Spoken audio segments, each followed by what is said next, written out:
Graça e paz, meu irmão e minha irmã, que bênção estarmos juntos no nosso sexto encontro do curso de conexão com os novos membros, de integração, de capacitação. Que bom que você está firme nesse propósito, acompanhando os links e interagindo com a gente via chat, via o grupo de WhatsApp. Que bênção! Que bom Deus dar essa ferramenta para a gente poder desenvolver esse conhecimento, adquirir no conhecimento, para podermos praticá-lo em obediência ao nosso Deus. Jesus disse que quem ouve as suas palavras e as pratica é comparado ao homem que edificou a sua casa sobre a rocha. E quando as tempestades chegaram, ele permaneceu firme. Agora, quem ouve, quem estuda, quem participa de um link como esse e não pratica o aprendizado recebido, é como um homem que edificou a casa, mas edificou sobre a areia. E na tempestade a casa ruiu. Então eu estou muito empolgado, muito feliz de estar participando disso com você e que eu e você juntos possamos crescer, não só no conhecimento, mas no conhecimento prático, que é na obediência do nosso Deus. Que bênção estarmos juntos, você é muito bem-vindo. Lembrando que nós estamos nesse projeto e esse projeto acontece com aulas de 45 a 50 minutos. Essa é a nossa sexta aula, nosso sexto encontro. A primeira foi apresentando a proposta para vocês, a segunda falamos sobre o quadrilátero da fé, na perspectiva wesleyana de como a gente conhece Deus. Depois aprendemos sobre os atributos de Deus na terceira aula. Na quarta aula aprendemos sobre a Trindade. E na quinta aula, nossa última aula, nós aprendemos sobre o Espírito Santo, pneumatologia, a doutrina do Espírito Santo. E hoje eu quero começar um novo ciclo, uma nova etapa.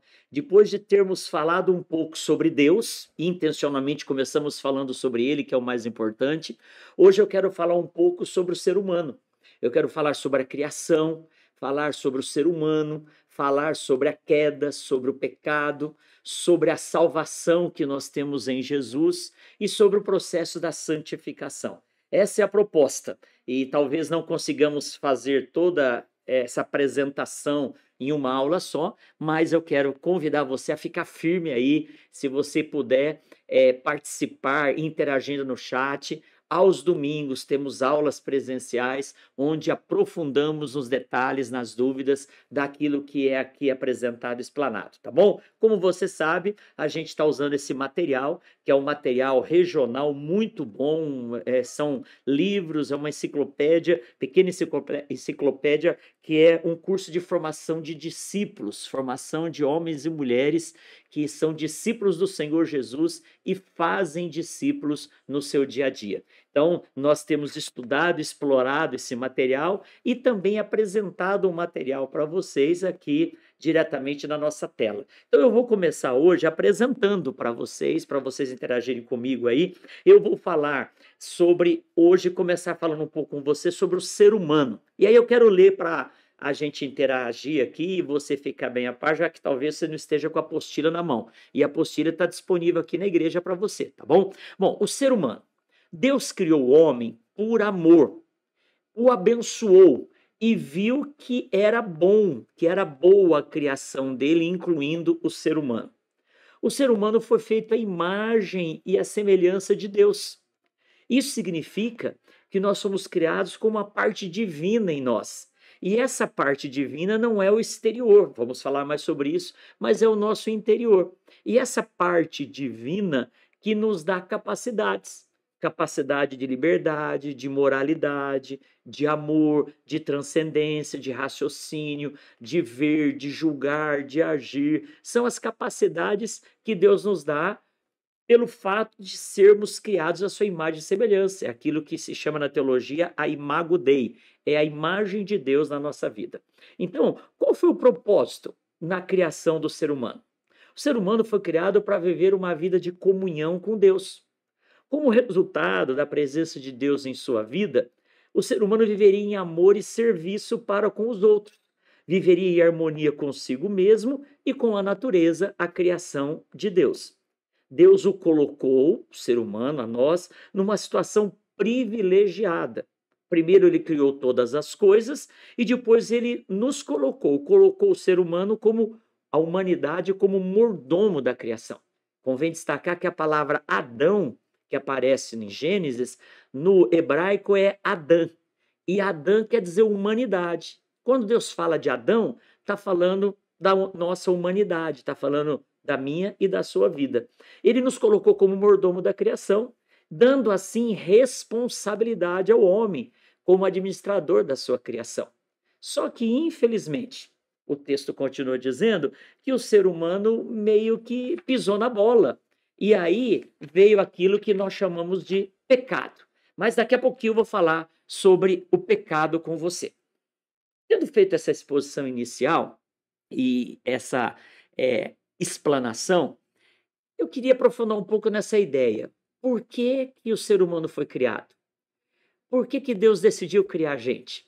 Deus ele queria bonecos, marionetes, ele queria gente que ele pudesse dominar? Não, não. Essencialmente, nós fomos criados para sermos amados por Deus. Se eu fizesse uma dinâmica aqui, nós estivéssemos interagindo presencialmente, e eu perguntasse por que Deus nos criou, alguns de nós diríamos, nós somos criados para a glória dele, nós somos criados para viver em comunhão com ele, nós somos criados para testemunhar. Existem muitas respostas para isso, mas é importante destacar que a essência da criação de Deus, ele nos criou porque Deus é amor. Então ele nos criou para nos amar. Está escrito lá em 1 João, capítulo 4, verso 8, que Deus é amor. Então, Deus sendo amor, a Bíblia fala que nós só podemos amar porque ele nos amou primeiro. Então, observe isso. Se nós só podemos amar porque ele nos amou primeiro, então nós não fomos criados para amá-lo. Nós fomos criados para sermos amados por ele. Tem um texto na palavra de Deus que está escrito assim, eu vou ler para você. 1 João, capítulo 4, verso 19. É a primeira carta que o apóstolo João escreveu. Ele fala assim, nós amamos porque Deus nos amou primeiro. Você já deve ter pensado sobre isso, mas eu quero trazer a sua memória, você já sabe disso, que nós só podemos falar porque a gente ouve. Aliás, uma pessoa que nasce surda, ela é também considerada muda. E é um equívoco chamar todo surdo de mudo. Nem todo surdo, nem todas as pessoas que têm deficiência de falar, eles são necessariamente mudos. Tem pessoas que, porque nunca ouviram, não conseguem falar. Elas têm capacidade, têm as cordas vocais, e se elas forem ensinadas por meio da fonoaudiologia, elas conseguem falar, mesmo sem nunca ter ouvido. Então, quem nunca ouviu, não sabe falar. Quem nunca foi amado, não sabe amar. Nós fomos criados para sermos amados por Deus e por isso podemos amá-lo, podemos amar uns aos outros como resposta ao amor de Deus por nós. Então, por que Deus te fez? Deus te fez para te amar. Deus te fez para derramar do amor dele sobre você. E você e eu, em resposta a este amor, nós o amamos também. Então, essa é uma afirmação importante nesse começo de conversa. Outra coisa, como que Deus fez o homem? Eu quero destacar aqui, queridos, que para nós metodistas, fé e razão não se contradizem. Fé e razão não se contrapõem e nem são paradoxos. Fé e razão se complementam. Então, a Bíblia não é um livro para provar a existência de Deus. A Bíblia é um livro para falar de como esse Deus que existe se relaciona conosco, alvos do seu amor incondicional. Então, observa como começa a Bíblia, lá em Gênesis 1:1.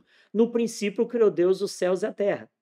Não é um livro que começa falando do currículo de Deus, era uma vez um Deus assim, assim, assim. Não. A Bíblia parte do pressuposto que nós cremos que Deus existe. E quando vamos ler a Bíblia, a gente vai descobrir, né? Eu sempre falo isso. Quando as pessoas vêm para mim, me prova que Deus existe. Eu falo o contrário, não. Me prova você que ele não existe. Porque os sinais da existência, as evidências da existência de um ser superior, de uma inteligência acima daquilo que a gente conhece, os sinais estão aí. Então, Deus, ele existe. E nós somos frutos dessa existência amorosa dele sobre cada um de nós. Agora, Deus nos fez. Como Deus nos fez, a ciência está aí para descobrir. Quem fez, a Bíblia já fala, foi Deus. Como foi feito? Ah, mas na Bíblia fala que no primeiro dia, no segundo dia, no terceiro dia. Em nenhum lugar está escrito que é um dia de 24 horas. Deus podia ter feito tudo em 24 segundos. Deus podia ter feito tudo num piscar de olhos. Mas ele também pode ter usado um processo, por que não dizer de evolução, que demorou 24 eras glaciais, que demorou 24 bilhões de anos. Isso não vai contra a Bíblia, porque a própria Bíblia fala que para Deus 1000 anos é como um dia e vice-versa. Já falamos em aulas anteriores que Deus é um ser atemporal. Enquanto a Bíblia fala que no primeiro dia Deus fez isso, no segundo dia ele fez aquilo, está falando de ciclos e está falando que foi um processo. E isso é importante. Uma dica para mim e para você. Se o soberano que podia fazer tudo instantâneo usou de processos, ele está ensinando a mim e a você que a nossa vida precisa passar por esses processos também. Então, pense nisso. A Bíblia não contradiz a ciência. Ah, mas na Bíblia tem textos que vão contra a ciência. A época que ela foi escrita, no conhecimento científico da época, não tinha nenhuma contradição. Agora, hoje, quando fala que o Sol parou e que a gente sabe que, na verdade, é um movimento aí que não tem a ver necessariamente com o Sol e sim com a Terra, isso tem a ver com o conhecimento científico da época. Mas a Bíblia, ela não é um livro para provar ciência. Aliás, o dia que as coisas forem provadas empiricamente, nós não precisamos de fé. A fé é a certeza daquilo que eu espero de fatos que eu não vejo. Se eu consigo reproduzir em laboratório um experimento, se eu consigo provar empiricamente, eu não preciso de fé. E a Bíblia fala que sem fé é impossível agradar a Deus. Então, eu não prescindo da razão. Você lembra do quadrilátero da fé? Que é claro que nós metodistas usamos a razão, mas a razão não se opõe à fé. A razão e a fé para nós caminham juntas. E aí então, não estou preocupado aqui em provar o que Deus fez, um homem de barro e ele apertou ali e fez. Não, não estou preocupado. Eu estou preocupado em afirmar que foi Deus que fez. Se ele fez o homem em um dia, em 1 bilhão de anos, ele é o coordenador, ele é o mentor, ele é o executor, ele é o supervisor, ele é tudo na criação. E aí, queridos, pensando nisso, existem duas linhas teológicas, duas escolas teológicas, para falar sobre a criação de Deus. A que talvez você conheça mais convencionalmente é aquela que diz que cada dia Deus foi criando alguma coisa. Então, lá em Gênesis 1:1, eu vou manter minha Bíblia aberta aqui, está escrito: no princípio criou Deus os céus e a terra. A terra, porém, era sem forma e vazia, e o Espírito de Deus pairava por sobre as águas. Depois, no verso 3, está escrito: disse Deus, haja luz, e houve luz. Viu Deus que a luz era boa e fez separação entre a luz e as trevas. Chamou Deus a luz dia e as trevas noite. Houve tarde e manhã o primeiro dia. Queridos, qual que é o ensinamento aqui? Que Deus quer que a luz seja separada das trevas. Deus quer que eu e você não estejamos envolvidos com coisas erradas que nós associamos com falta de luz, com trevas. Então, essa é a grande lição do primeiro dia. Agora, uma escola teológica diz que é mais ou menos assim: no princípio criou Deus os céus e a terra. 2 pontos. Como foi feito isso? No primeiro dia Deus criou a luz, separou a luz das trevas. No segundo dia ele criou o firmamento, colocou a água em cima, a água embaixo. No terceiro dia ele criou isso, aquilo. Alguns entendem dessa forma, que são os 6 dias da criação. E ok, não tem nenhum problema a gente acreditar desse jeito.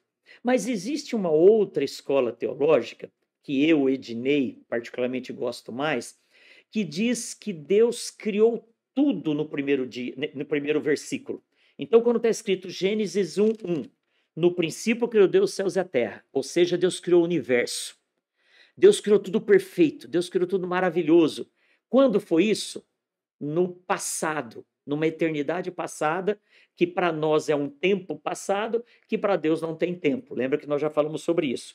Então, quando a Bíblia fala que Deus criou todas as coisas, a Bíblia fala que tudo que Deus faz é bom. Tem um texto lá em Isaías que diz que Deus, tudo que ele faz é perfeito, que Deus não cria o caos. Ora, se tudo que Deus faz é perfeito, que Deus não cria o caos, olha o que está escrito em Isaías 45:18.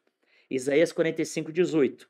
Porque assim diz o Senhor que criou os céus, o único Deus que formou a terra, que a fez e a estabeleceu, que não a fez para ser um caos, mas para ser habitada. Eu sou o Senhor e não há outro. Ora, caminha comigo nesse raciocínio. No princípio criou Deus os céus e a terra. Tudo que Deus faz é perfeito, então Deus criou a perfeição. No verso 2 diz que a terra, porém, estava sem forma e vazia. Essa palavra sem forma e vazia, na língua hebraica, é tohu bohu, quer dizer caos. Então, no verso 1, Deus criou tudo perfeito.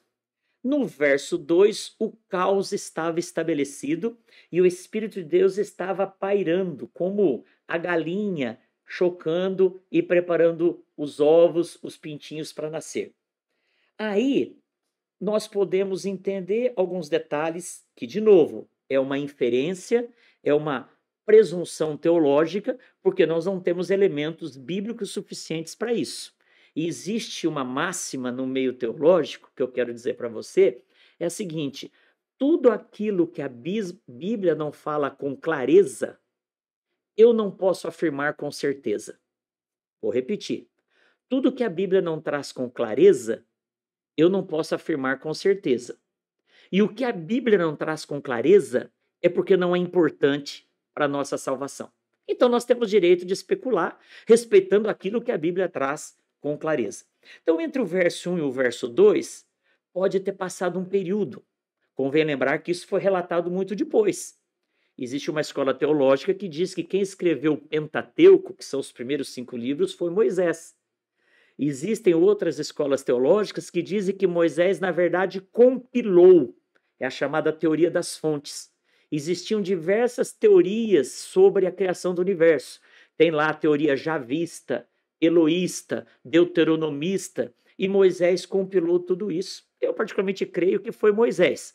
E ele pegou toda a tradição oral e escreveu e deu origem ao Pentateuco. Agora, Moisés não se preocupou em afirmar que entre o verso 1 e o verso 2, quanto tempo passou? Pode ter passado bilhões de anos. O fato é que se Deus criou tudo perfeito e no segundo versículo o caos estava estabelecido, alguma coisa aconteceu. E aí, essa linha teológica acredita que entre o verso 1 e o verso 2 do capítulo 1 de Gênesis, houve a queda dos anjos. E aí eu quero abrir um parênteses para falar um pouco sobre os anjos. A Bíblia fala que quando no verso 1 Deus criou o universo, inclui-se seres espirituais, que nós chamamos de anjos, pode ter criado com aquelas hierarquias, serafim, querubim, arcanjo, mas que não têm corpo e também não são mortais. Então Deus criou os anjos. Se nós aí nos aprofundarmos, né, Isaías fala sobre isso, Ezequiel, vou até citar para você, Ezequiel capítulo 28, verso 12, fala sobre isso, Isaías capítulo 14, verso 12. Então, Deus criou os anjos viviam com Deus, eram seres livres para adorar a Deus e viver com ele. O profeta, lá Ezequiel, que eu citei, e o próprio Isaías, faz uma citação da queda dos anjos. Que, resumindo para você, porque não é o nosso foco aqui, aprofundar nesse tema agora, a Bíblia fala que teve um dia que 1/3 dos anjos, nós não sabemos quantos existem, são milhões de milhões, a Bíblia fala de miríades de miríades. 1/3 dos anjos se rebelou contra Deus, liderados, capitaneados por um camarada chamado Lúcifer. que era um anjo que vivia ali no céu, adorando a Deus, cuidando, a Bíblia fala, da adoração. E em um momento, esse anjo se rebelou contra Deus e pecou. Então, se alguém falar para você onde surgiu o pecado, surgiu no coração desse anjo que nós o chamamos de Lúcifer, que depois foi chamado também de diabo, ou demônio, que quer dizer o inimigo, o adversário. Então, às vezes as pessoas falam assim: se Deus criou todas as coisas, ele criou o mal também? Deus criou todas as coisas e criou o livre-arbítrio e nos fez com capacidade de escolher entre o certo e o errado. E os anjos também foram criados com esse livre-arbítrio. Eu estou falando aqui de um tempo anterior à criação do homem ainda, nessa linha teológica. Então, Gênesis 1, Deus criou todas as coisas, o universo. No princípio criou Deus os céus e a terra. Convém lembrar que no princípio dessa criação, não é no princípio de Deus, que nós já falamos que Deus é eterno. Então, um dia, esse anjo decidiu ser igual a Deus, queria receber o louvor e a adoração que ele ensinava e capitaneava todo mundo a dar para Deus, e através dos ciúmes, da inveja, o pecado brotou no coração de Lúcifer. E ele, então, acabou levando consigo 1/3 dos anjos que se rebelou contra Deus. E a Bíblia fala que esses anjos foram expulsos da presença de Deus. E detalhe, esses anjos não tiveram chance de arrependimento. Eles não são mortais, eles não tiveram um plano de salvação para eles. Ao se rebelarem, foram expulsos da presença de Deus, e você pode dizer: nossa, mas Deus é injusto. Gente, os camaradas viviam no absoluto, no eterno. Eles não precisavam ter outra chance para saber o que era perder tudo aquilo. E optaram por perder tudo aquilo, conscientes da decisão que tomavam. Esse 1/3 foi expulso da presença de Deus. Esse 1/3 são chamados de anjos caídos, porque caíram da presença do Senhor. Aí, onde eles caíram, pastor? Alguns estudiosos, exegetas, dizem que eles foram lançados aqui na terra, caíram aqui na terra. E aí é o motivo pelo qual no verso 2 de Gênesis capítulo 1, fala que a terra estava sem forma e vazia. Se Deus não cria o caos, mas a terra, depois de um período, estava o caos, o que aconteceu? O que deu errado? Os anjos rebeldes caíram aqui na terra e provocaram o caos. Eu, quando penso nessa imagem, eu lembro de um filme que os mais antigos aqui vão se lembrar, e os novos podem procurar na internet aí, do Spielberg, chamado Os Gremlins. Os Gremlins era um filminho que contava a história de uns ursinhos bonitinhos chineses de pelúcia, vivos, né? Que eles eram uma gracinha, mas se eles tivessem contatos com a luz ou com a água, eles transformavam num diabinho, eles se transformavam num monstro e destruíam tudo em volta. Essa é a história do filme do Spielberg. E aí eu me lembro, quem assistiu esse filme, que quando eles se transformavam nesses demôniozinhos, eles provocavam o caos onde eles estavam. Então essa figura, para mim, ilustra o que aconteceu aqui na Terra. Detalhe, talvez você já perguntou, a Bíblia não fala nada dos dinossauros. E não fala mesmo. E você não tem como afirmar que os dinossauros não existiram. Como nós falamos, a ciência prova, a arqueologia prova. Se você não está falando dos filmes de Jurassic Park, não. Estou falando que no combustível do nosso carro tem lá fósseis, né, que foram transformados de elementos pré-históricos, animais pré-históricos. Então, os dinossauros são fato. Mas se a Bíblia não fala do dinossauro, onde que eu posso encaixar? Nós podemos colocar os dinossauros nessa primeira parte da criação de Deus. No princípio, Deus criou tudo, criou os anjos, criou o universo, e aqui na Terra tinha os dinossauros. Aí, quando os anjos caídos, porque se rebelaram, foram expulsos da presença de Deus e vieram aqui para a Terra, o que aconteceu? Eles provocaram o caos aqui. E talvez esse caos possa ser o cataclisma que os cientistas falam, que provocou a extinção dos dinossauros. Então, alguns dizem que foi um meteoro que passou perto da Terra, que caiu aqui na Terra, que foi, né? Quem já assistiu aquele desenho, A Era do Gelo, né? Viu como que foi lá a história contada.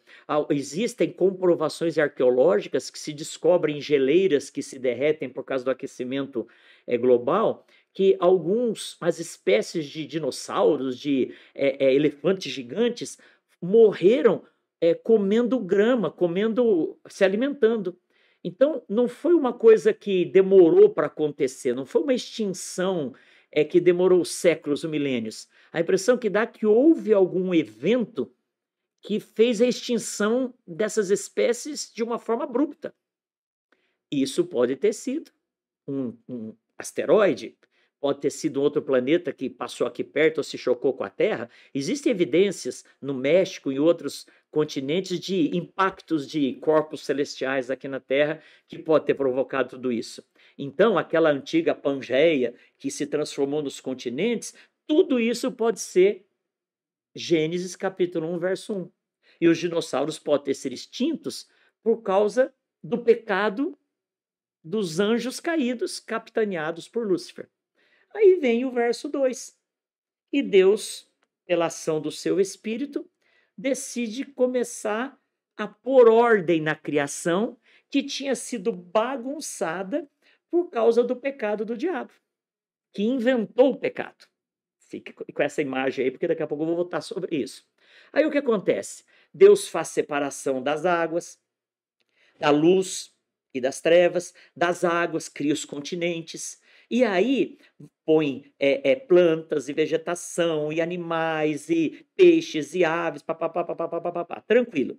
E aí Deus vem e faz uma criação diferente, que é o ser humano. Deus cria o ser humano. Como eu falei no início, para quê? Para ser amado por ele. Então imagine a cena. Eu gosto de um outro exemplo para ilustrar. A população do céu, que é um lugar abstrato, que pode fazer parte do multiverso, né? Para mim, o multiverso não é o que se fala hoje do mundo online, do 5G, do 6G, não. Para mim, o multiverso é esse universo que acontece paralelo. A Bíblia fala que os anjos do Senhor estão ao nosso redor. A Bíblia fala que o inimigo anda ao nosso derredor, porque ao nosso redor está a luz do Senhor. São esses multiversos. Então, Deus criou tudo perfeito. Uma parte dos anjos bagunçou tudo. Aí Deus vem recriando. E Deus organiza tudo, e aí ele cria o ser humano. Por quê? Para nos amar. Pastor, mas por que Deus não criou antes? Não sei. Talvez ele criou agora para preencher o vazio de 1/3 dos anjos. Deus não odeia anjo caído, necessariamente. O contrário do amor não é o ódio, o contrário do amor é a indiferença. Mas Deus tinha uma lacuna é como se no coração dele ficou um vazio. É como se, não estou falando que ficou. Ficou um vazio por quê? Porque um grupo decidiu virar as costas para Deus e se rebelar. Ele nos cria para nos amar. Por que ele nos cria para nos amar? Quem sabe para ocupar aquele espaço. E aí é mais um motivo para você entender por que o diabo quer tanto te detonar e me detonar. Porque talvez a gente está ocupando o lugar que originalmente era deles. Mas o fato é que Deus cria o ser humano. E olha que interessante, querido, se você for aí na sua Bíblia, está escrito em Gênesis capítulo 2, verso 15. Tomou, pois, o Senhor Deus ao homem e o colocou no jardim do Éden para cultivar e guardar o jardim. Olha que coisa interessante. Se não tinha mais ninguém aqui na terra, a não ser o ser humano, de quem que Adão ia guardar o jardim? Naquele tempo os animais não eram selvagens. Os animais é como se fossem domesticados. Naquele tempo não havia qualquer tipo de situação que prejudicasse o convívio dos homens com os animais. Aí o que acontece? Isso só aconteceu depois do dilúvio. Então havia uma harmonia perfeita na natureza. No Adão, lá no jardim, detalhe, o jardim não era um lugar específico. Alguns acreditam que pela descrição do rio Tigre, rio Eufrates, o jardim do Éden é mais ou menos hoje onde é o Iraque. Mas Deus queria que o jardim fosse a terra, o paraíso fosse a terra. Quando ele fala para a humanidade em Adão, ele fala: multiplique, cresça, cultive, amplie o jardim e guarde. Guardar de quem? Se só tinha Adão. Guardar dos anjos caídos, que quando foram jogados aqui na terra, bagunçaram tudo e levaram os dinossauros à extinção. Então agora Deus vai colocar o ser humano para guardar o jardim do Éden, o paraíso, guardar a terra. Por isso que uma das características da doutrina metodista é a mordomia cristã. Na frente eu vou voltar desse tema. Se tem alguém que tem responsabilidade com o meio ambiente, deve ser o cristão, no nosso caso, o metodista. Porque a nossa primeira, até eu brinco que a primeira profissão foi ser jardineiro. Alguns acreditam que foi ser anestesista, porque Deus pôs Adão para dormir, para fazer Eva. Outros acreditam que foi o engenheiro eletricista, porque ele falou, haja luz. Mas eu acredito que a primeira profissão foi ser jardineiro e ser vigia, sentinela. Por que Deus mandou em Gênesis capítulo 2, verso 15, guarde a terra, Adão, humanidade, guardar do inimigo que tinha se lançado aqui, e Deus nos criou no lugar que eles deixaram vazio e que eles agora não podiam voltar para cá. Simples assim. Então, lembra das duas escolas que eu falei? A primeira, Gênesis capítulo 1, capítulo 2, fala da criação e fala dos 6 dias da criação. A outra escola, ela fala que no verso 1 Deus criou todo o universo, os anjos, não seres humanos, todo o universo com os dinossauros, outras espécies de animais. Entre o verso 1 e o verso 2, Isaías e Ezequiel dizem que houve a queda do inimigo. O diabo inventou o pecado e com isso 1/3 dos anjos pecou, né? Os anjos pecaram, e esse 1/3 foi expulso. Veio para a terra, bagunçou tudo, Deus reorganiza, mas se Deus reorganiza e não põe ninguém para guardar, vai virar bagunça de novo. Então Deus chega para o homem e fala, agora você vai cuidar disso. Por isso que está falando, você vai guardar a terra. E aí, queridos, essa é a ideia da criação. Então, o propósito de Deus é que nós trabalhássemos, não como o trabalho se tornou depois, mas que fosse algo como ministério, como prazer, como realização. Cuidássemos da natureza. Detalhe, para a gente passar para a etapa do pecado. Quando Deus cria a mulher, está escrito que Deus olhou e viu que não era bom que o homem estivesse sozinho. Né? Lá em Gênesis capítulo de número 2, está escrito assim, Gênesis 2:20, deu nome o homem a todos os animais domésticos, às aves dos céus e a todos os animais selváticos. Para o homem, todavia, não se achava uma auxiliadora que lhe fosse idônea. Então o Senhor Deus fez cair pesado sono sobre o homem, e este adormeceu. Tomou uma das suas costelas, fechou o lugar em carne, e a costela que o Senhor Deus tomara ao homem, transformou-a numa mulher, e lhe trouxe. E disse o homem, esta afinal é osso dos meus ossos e carne da minha carne, chamar-se-á varoa, porquanto do varão foi tomada. A ciência tem provado de um DNA matriz. Inclusive, se atribui esse DNA na ciência a uma Eva, porque tudo começou com essa. Nós não estamos aqui, como eu falei agora há pouco, discutindo se foi um processo evolutivo, se não foi, mas quem fez foi Deus. Alguns chamam de designer inteligente. Houve uma evolução, mas ela foi controlada por uma inteligência superior. O fato é que Deus olhou para Adão e decidiu criar Eva, criar a família. Agora preste atenção numa coisa. Deus não criou Adão porque ele era infeliz. Quando a Bíblia fala que Deus olhou e falou assim, olha lá, eu vou ler esse texto, Gênesis 2:18. Disse mais o Senhor Deus, não é bom que o homem esteja só, far-lhe-ei uma auxiliadora, como eu li de novo mais para frente. Quando Deus olha para Adão e fala, não é bom que ele esteja só, não quer dizer que Adão estava triste, infeliz, depressivo. Gente, para pensar. Adão tinha contato direto, face a face com Deus. A Bíblia fala que Adão conversava com Deus na viração do dia, assim como a gente conversa com um pai, uma mãe, um amigo. Se Jesus disse para Paulo que a graça dele bastava, por que que Adão era infeliz? Na verdade, o entendimento que nós temos é que Adão era tão pleno, ele era tão transbordante da presença de Deus, que Deus fala não é bom que ele fique sozinho, porque ele não vai ter com quem compartilhar isso, ele não vai ter com quem transbordar isso. É mais ou menos assim, deixa eu dar um exemplo. Sabe quando você tem uma torneira em casa, que ela está com um problema e não está fechando 100%?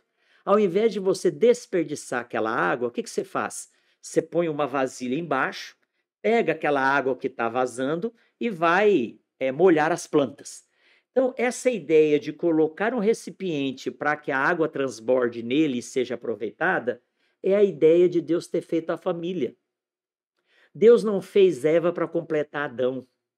Adão era nós somos indivíduos completos. Essa história da, minha meia mexerica, não sei o que tem, isso é algo que não cai bem, né? Você é um ser integral, eu sou um ser integral. Então, quando eu decidi me casar com a Solange, não foi para completá-la, e nem ela a mim. Foi para que a bênção do Senhor que estava e está sobre mim transbordasse sobre ela e vice-versa. Eu sempre digo que quem não é feliz com Jesus, ninguém o fará feliz. Nós só seremos felizes com Jesus. E aí Deus fez a família para que a felicidade fosse compartilhada. Nós já falamos sobre a Trindade. Um Deus que é único, um Deus que é soberano, um Deus que é poderoso, que é único, ele decidiu existir numa família, Pai, Filho e Espírito Santo. Ora, se até Deus decidiu não viver sozinho, seria bom o ser humano estar sozinho? Não seria. Por isso que Deus decide fazer família, porque a família é uma forma da gente viver a plenitude e a bênção de Deus. Então, o projeto de Deus era esse, é esse, mas ocorre que Deus nos fez a imagem e semelhança dele. Então Deus não podia ou não deveria ter feito um ser humano sem liberdade. Para pensar, se eu chego para você e falo assim, ó, aqui na cozinha da igreja, agora a gente está tendo muitas atividades na igreja, imagine que eu chegasse para você e falasse assim, ó, vai lá na cozinha, abre o freezer, que tem lá picolés à vontade, escolha o sabor que você quiser e pegue para você. E você, ao chegar na cozinha e abrir o freezer, você só encontrasse picolé, sorvete de chocolate. Você ia falar, que liberdade eu tenho de escolha se eu não tenho opções? Então Deus nos fez livres. E essa liberdade que Deus nos deu é para que a gente possa viver com Ele por opção e não por condição. Então Deus, onde que nós somos semelhantes a Deus? Eu já falei isso anteriormente, vou repetir aqui. Quando Deus soprou em Adão o fôlego de vida, está escrito que Deus fez lá Adão do pó da terra, ou de barro, né?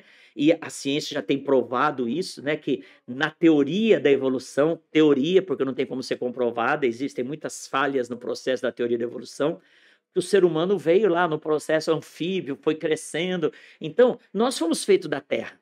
O próprio Jesus, Deus fala isso, lembra-te que és pó e ao pó voltarás. Então, quando Deus nos criou, no exemplo que está lá descrito em Gênesis, a Bíblia fala que ele soprou o fôlego de vida nas nossas narinas e nós nos tornamos semelhantes a ele. Então, a nossa semelhança em Deus, como eu falei, quando eu falei que Deus é espírito, eu acho que na segunda aula, a nossa semelhança em Deus não está no físico. Lembra que eu falei que as nossas formas atribuídas a Deus é antropomorfia, é atribuir a Deus formas humanas para ele conseguir se comunicar com a gente. É igual aquela pessoa que é PhD, pós-doc, que tem uma linguagem, um conhecimento científico acima da média, um QI elevado. Quando o filhinho dele nasce, ele conversa com o filhinho igual criança, numa linguagem super limitada. Porque é isso que Deus fez. Deus tornou acessível a nós. Então, quando fala a mão do Senhor, o braço do Senhor, o olho do Senhor, o ouvido do Senhor, não quer dizer que nós somos semelhantes, que Deus é assim, mas quer dizer que é a forma que Deus entende de se comunicar com a gente. Então, atente para isso. Quando Deus fez Adão, ele soprou nas narinas de Adão o fôlego de vida. Essa palavra vento, que é ar em movimento, no Antigo Testamento é ruá, R-U-A-H. No Novo Testamento é pneuma. Novo Testamento grego, Antigo Testamento hebraico. Essa palavra, vento em movimento, sopro de Deus, foi traduzido pelo Espírito Santo. Então, tanto é que a doutrina do Espírito Santo é pneumatologia. Então, o que Deus soprou na gente? O Espírito Santo, a terceira pessoa da Trindade, conforme nós já aprendemos. E no sopro de Deus, nós passamos. Eu gosto dessa ideia, né? É como a gente ainda fosse aquela massa mole do barro, e quando Deus sopra, eu brinco quem tem nariz maior, porque Deus caprichou no sopro, né? Alguns são mais fofinhos, é porque o sopro foi maior. Quando Deus soprou, o ser humano abriu por dentro. E essa abertura por dentro se chama o Espírito Santo vindo morar na gente. E esse é o Deus presente, o pneuma, o ruá. Então, onde que eu e você fomos feitos semelhantes a Deus? Eu já falei isso em outras oportunidades e eu quero repetir para você. O nosso interior é semelhante. Quando eu me converti, uma frase que chamou muito a minha atenção. Quando eu vi uma frase escrita numa Bíblia, não é versículo da Bíblia, estava escrita lá na capa. Jesus tem o tamanho do vazio do seu coração. Então, quando Deus soprou o fôlego de vida, nós ficamos semelhantes a ele. Liberdade, livre-arbítrio, capacidade de transcendência, moralidade. Nós ficamos semelhantes a ele. Diferente dos animais. Animal tem instinto. Nessa comparação, animal tem alma. Nós vamos além. Nós temos espírito. Espírito é o que nos liga a Deus. Eu não estou falando que o animal não liga a Deus, mas a ligação do animal com Deus é via alma. A nossa ligação com Deus é via espírito.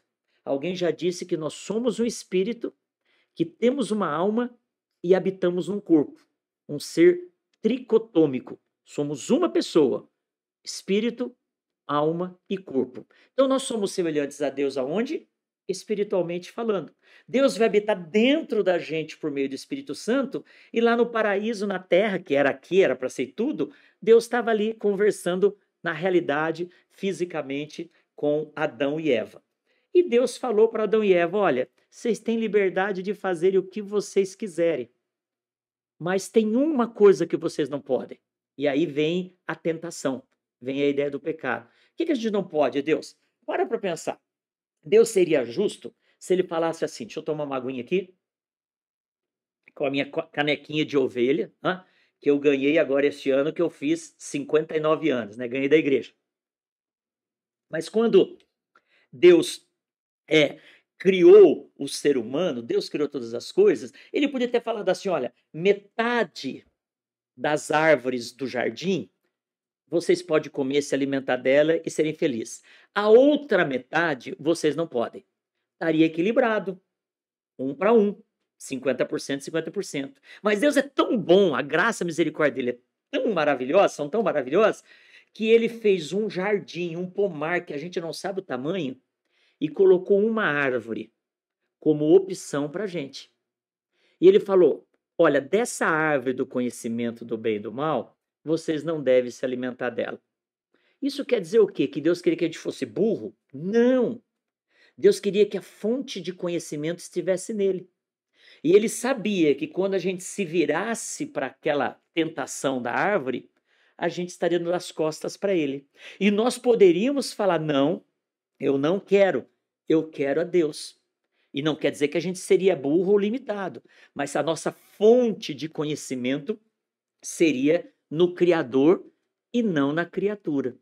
Então Deus falou para o ser humano, olha, qualquer árvore vocês podem comer, com exceção dessa. E aqui, queridos, nesse finalzinho de aula que a gente tem hoje, eu quero aprofundar um pouquinho nisso. Se eu perguntar para você aqui de bate-pronto, qual era a árvore proibida?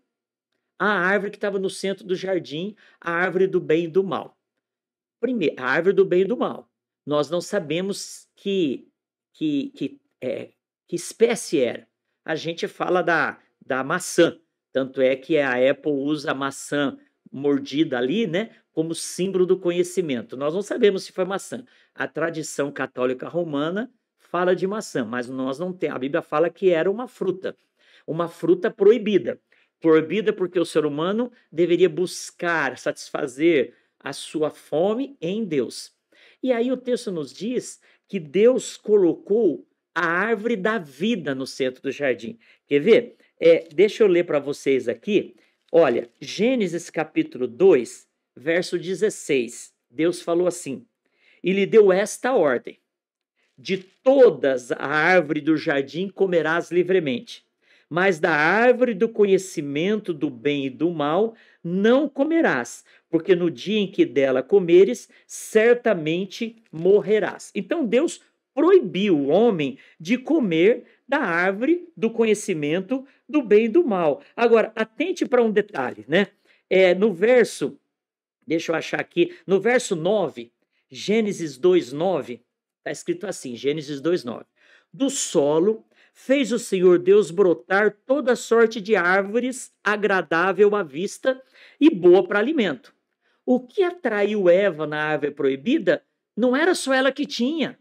Deus está falando que Deus fez todas as árvores brotarem agradável à vista e boa para alimento. E também a árvore da vida no meio do jardim. Então atente para isso. Originalmente, a árvore da vida estava no meio do jardim. Essa árvore vai aparecer lá no Apocalipse, na Nova Jerusalém. Quem comesse da árvore da vida viveria eternamente. Então Deus não proibiu o homem de acessar a árvore da vida. Deus proibiu o homem de acessar a árvore que ele daria as costas para Deus. Então, eu vou ler de novo Gênesis 2:9. Também a árvore da vida no meio do jardim vocês podem comer, mas a árvore do conhecimento do bem e do mal não fala que estava no meio do jardim. Atente para isso. Aí, quando a serpente entrou no jardim, primeira coisa a pensar: onde estava Adão, que era para ele guardar o jardim do inimigo? Entendeu? Existe um livro de Larry Greb muito bom, que ele fala o silêncio de Adão. Eu tenho aqui na minha biblioteca.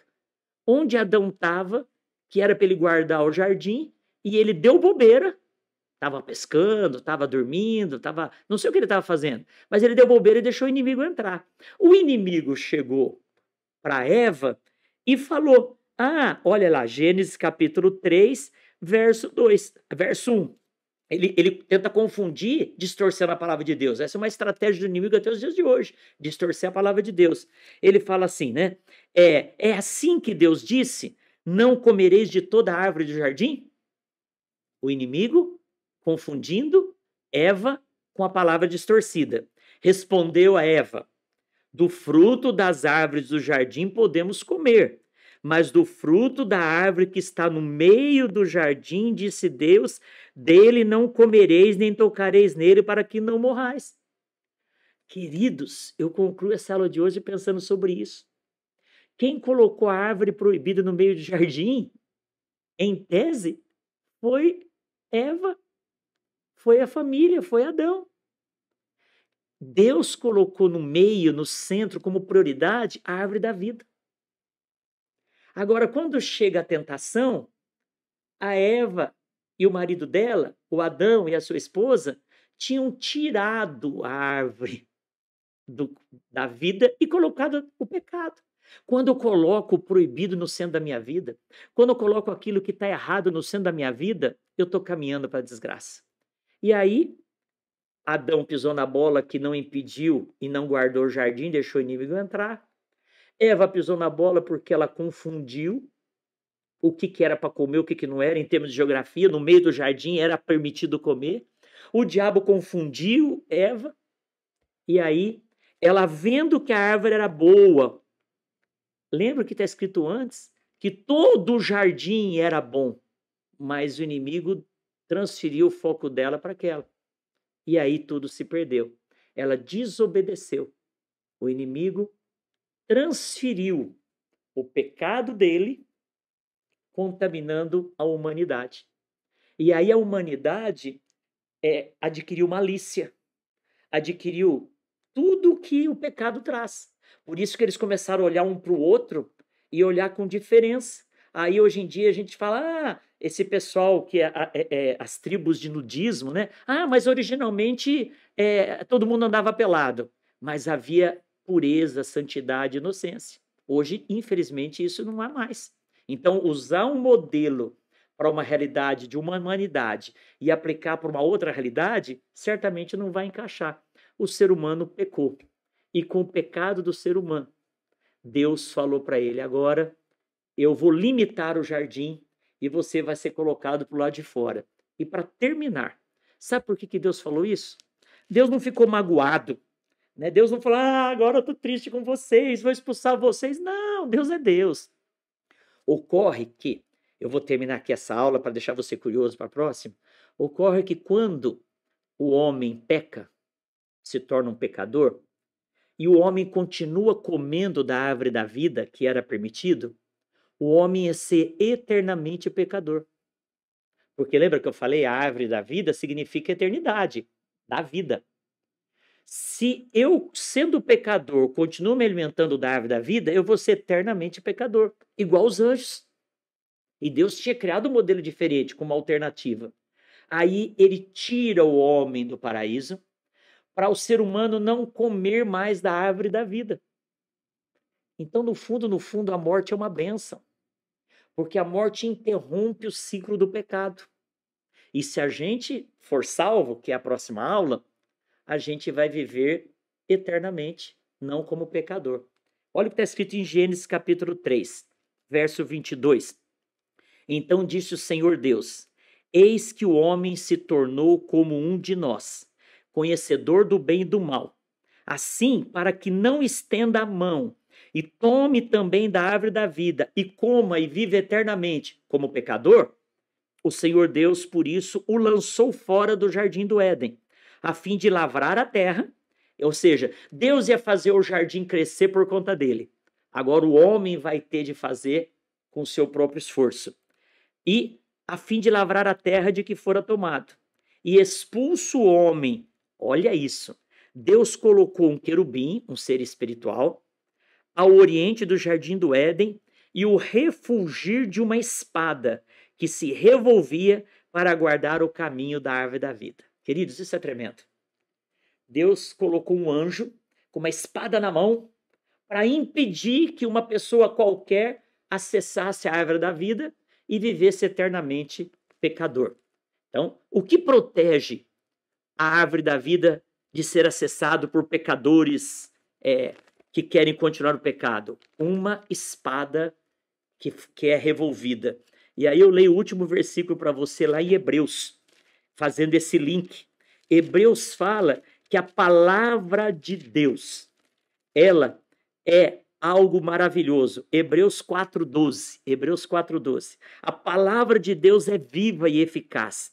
Ela é mais cortante do que qualquer espada de dois gumes, e ela penetra até o ponto de dividir alma e espírito, juntas e medulas, e é apta para discernir os pensamentos e propósitos do coração. E não há criatura que não seja manifesta na sua presença. Pelo contrário, todas as coisas estão descobertas e patentes aos olhos daquele a quem temos de prestar contas. Deus colocou uma espada para impedir o acesso à eternidade, representada na árvore da vida. E essa espada é a palavra de Deus. Então, o único jeito de eu acessar a vida eterna é por meio da palavra de Deus. E é isso que a gente está aprendendo, manusear a palavra de Deus. Que Deus continue derramando graça. Eu fico muito empolgado quando eu falo disso, porque isso mostra o amor de Deus por nós, por você. E eu quero orar por você, convidar você para escrever o seu nome aqui no chat, convidar você para a próxima aula presencial, para tirar as dúvidas sobre tudo isso, que eu sei que foi muita coisa diferente que talvez você nunca tivesse ouvido. A gente está usando o expediente de não colocar as referências bíblicas. Sabe para quê? Para você voltar ao YouTube, para você ouvir de novo. Eu sei que às vezes a gente ouve na velocidade de 1,5, e não estou falando que é pecado, mas agora talvez seja a hora de você orar e voltar a assistir esse vídeo de novo e ser abençoado integralmente. Quero orar por você. Senhor Deus, muito obrigado por tudo isso que o Senhor está nos ensinando por meio da Tua palavra. Deus, nós pedimos que o Teu Espírito Santo revele a Tua vontade, ensine a cada um de nós tudo aquilo que é do Senhor para as nossas vidas. Eu oro, Deus, por cada vida que está interagindo nesta aula agora. E eu peço que o teu Espírito Santo fale aquilo que eu, como ser humano, não consigo. Que o Senhor faça a obra no coração do meu irmão, da minha irmã, em nome do Senhor Jesus. Amém e amém. Deus te abençoe.